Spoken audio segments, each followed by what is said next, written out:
Hey everybody, this is Unit 5, Formative 3. We're going to be dividing radicals. This is day 5. Alright, so when we divide radicals, with a problem like this, the first thing I want you guys to look for is whether or not you can simplify the fraction underneath the radical symbol. So 3 over 6, okay, reduces to 1/2. Divide them both by 3, you get 1 over 2. Okay. If you forget to do this step, you can still end up with the right answer, but you're going to cause yourself a ton of more work. Okay, it's going to be a lot easier if you remember to reduce your fractions underneath the radicals first. Make sure both numbers are underneath the radical before you start though. Okay, at this point then, I want you to break it apart and say it's the square root of 1 over the square root of 2. Okay, so we're going to make it 2 square root symbols instead of just 1. And you can do that because it's a rule of radicals. You can break your radicals apart when it's division. Okay, now we also cannot leave any square roots on the bottom. To get rid of them, we're going to multiply by the exact same square root that's on the bottom, because like what I taught you before, the square root of 2 times the square root of 2 is the square root of 4, which becomes just 2, because any square root times the exact same square root is the number underneath that. So when we multiply by the square root of 2 on the bottom, we're going to also have to do that on the top. Okay, so we're going to multiply by this fancy form of 1, square root of 2 over square root of 2. When we do that, we are going to be left with square root of 1 times square root of 2, it gives you square root of 2. And like I said before, square root of 2 times square root of 2 is just 2. And square root of 2 can't be simplified at all, so there is your answer, square root of 2 over 2. Alrighty. Again here, we want to look for any fractions we can simplify. So, in other words, could we simplify the 5 over 2? No. Could we simplify 2 over 15? No. So we have to start by getting rid of our square root that's on the bottom. To do that, we want to multiply by the square root that's down there. So we're going to multiply by square root of 15. Well, like I said last time, let me do that in a different color. So like I said last time, we want to multiply by the exact same square root on the top. We're multiplying by that fancy form of 1. Okay, because law of equality, you have to do the same thing to the top of the fraction as you have to do to the bottom. Okay, when you do that then, remember the 5 on the outside here does not multiply by anything because these guys are both on the inside. So you get a 5 on the outside, square root of 30. Because 2 times 15 is 30.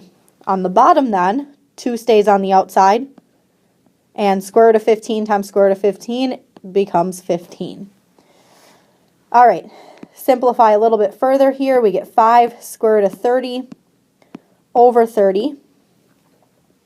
Okay, off on the side here, I'm going to take the square root that I have, so square root of 30, and I'm going to make sure I can't simplify that. So I get 3 times 10 and 5 times 2. So there's no pairs when I'm done simplifying 30. That means that this radical right here is as simple as it can get. It cannot be broken down.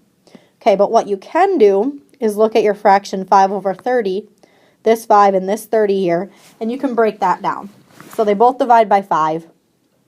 So when you do that, you end up with a square root of 30 on top, a 1 square root of 30 over 6. And that is as far as that problem can go. So again, first thing we did was look for any fractions that we could simplify. 5 over 2, no. 2 over 15, no. And then you multiply by the whatever square root's on the bottom, because that's what we want to get rid of. So we want to multiply by square root of 15, multiply by square root of 15 up here. You can only multiply this 2 and 15 together. This 15 times this 15 gives you just a 15 outside of a radical. And then go from there. All right, with this problem here, we want to first take the 16 times the 3. So that gives me, what we're doing basically here, actually let me backtrack a second. Again, here you want to look for any fractions you can simplify, or in other words, simplify looking crossways too. So you can, 16 and 4 can reduce, this one divides by 4, so that becomes a 1. This divides by 4, so that becomes a 4. And then 75 and 3 also reduce, so this becomes a 1. And then this becomes a 25. So you can reduce these guys both by 3, you can reduce these guys both by 4. So if they both reduce by the same thing, you can reduce them crossways as well. Or if you forget to do that, just go ahead and multiply the two fractions together and put them underneath the square root like I'm about to do here. So 4 times 1 gives you 4. 25 times 1 gives you 25. Okay, so now you're left with the square root of 4 over 25, and now it's the same type of problem as what we started off this video with. So we're going to break it apart into the square root of 4 over the square root of 25. And square root of 4 is actually a perfect square, so we're going to reduce that to 2. And square root of 25 is actually a perfect square, so we're going to reduce that to 5. So 2/5 is your answer. Okay, because 2 times 2 equals 4, that's how square root of 4 became 2. 5 times 5 is 25, that's why the square root of 25 is 5. Okay, with this one here, if you look at the 5 and 3, those guys can't be reduced. 7 and 2 can't be reduced either. So if you wouldn't have looked for anything to reduce with the last problem, this is exactly what you would have done to start off with. 5 times 2 gives you 10. 7 times 3 is 21. And you would have started off that way. Okay, so now I'm left with square root of 10 over square root of 21. Okay, we want to get rid of that square root on the bottom, so we're going to multiply by square root of 21. Multiply by square root of 21 on top because of law of equality. 10 times 21 gives you square root of 210.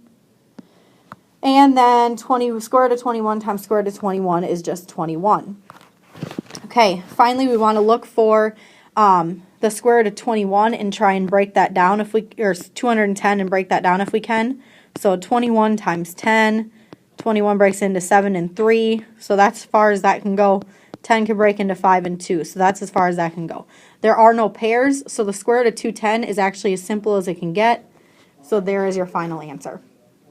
And that is how we look at some of our division problems with radicals. Make sure you guys took notes. We will talk to you later.